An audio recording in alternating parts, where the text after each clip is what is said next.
I think the access to more information is healthy, and I think that'll continue. I think that groups organizing themselves and expecting to have a voice is really healthy. I think the one thing that concerns me is that I really hope that out of all of this also comes some leadership.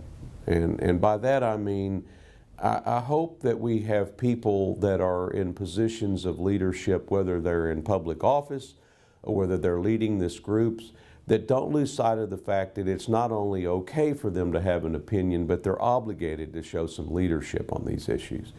If we get to the point where we're just responding to what we think the will of the day is, or if we just think if we get to the point where we're responding to what we think is the frustrations of people, that alone, I don't know that really in the long term is going to serve the public interest. I think we elect people and people lead these public policy debates because we expect them to have some ideas.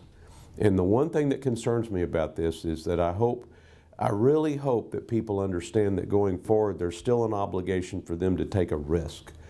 And by take a risk, I mean take a risk in terms of say what they think and stick to it and put it out there for people to decide on, but don't run away from. And also, I think if there's tough issues, whether it's at the state level or the federal level, if it's the deficit at the state level, I really think we ought to encourage our elected officials and the people that want to be actively involved in the debate, such as higher education. I really think we ought to encourage them to offer up some bold suggestions and to show us some leadership as far as the future is concerned, and open it up for debate. I mean, I think a healthy debate is going to be critical in all this, as opposed to just putting their finger to the wind and then the solution is whatever they think they just heard yesterday.